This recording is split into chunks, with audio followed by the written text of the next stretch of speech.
राजा और बूढ़े घोड़े की कहानी। एक राजा था, उसके अस्तबल में बहुत सारे घोड़े थे, लेकिन उन सभी में से एक घोड़ा ऐसा भी था जो सभी घोड़ों से ज़्यादा शक्तिशाली और युद्ध कौशल में निपुण था। राजा हर युद्ध में उसकी पीठ पर बैठकर जाता और युद्ध जीत कर आता था, इसीलिए राजा उससे बहुत प्यार करता था।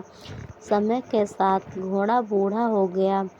राजा को लगा कि अब शायद उसका घोड़ा पहले की तरह युद्ध में सहयोग नहीं कर पाएगा, इसीलिए उसने घोड़े को युद्ध में ले जाना बंद कर दिया। अब घोड़ा सारा दिन अस्तबल में बैठा रहता था या घास चरने मैदान में चला जाता था।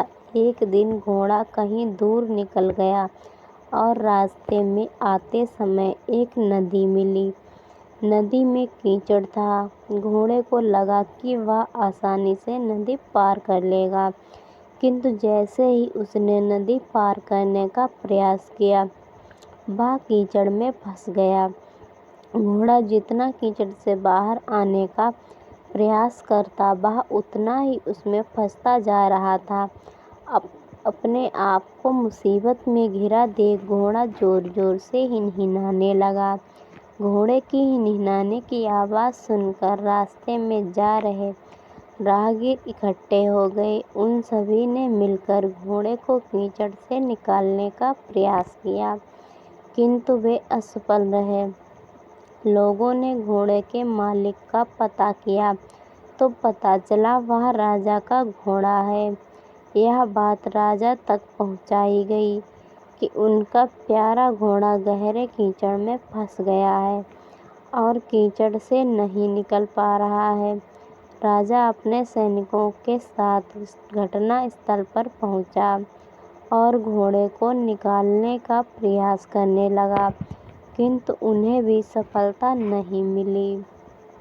अब राजा भी बहुत परेशान हो गया। उसने अपने मंत्रियों को बुलाकर सलाह ली। तभी एक बुजुर्ग मंत्री ने सलाह दी कि घोड़े के पास युद्ध के नगाड़े बजवा दिए जाएं और आसपास युद्ध का माहौल तैयार किया जाए।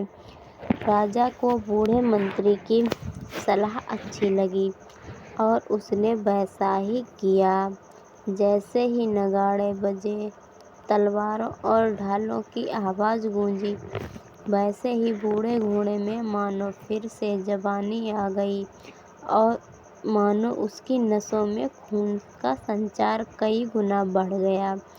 वह धीरे धीरे उठ खड़ा हुआ और जोर से हिनहिनाते हुए चमत्कारी रूप में एक झटके में कीचड़ से बाहर आ गया। राजा ने बूढ़े मंत्री से पूछा, ये चमत्कार कैसे हुआ?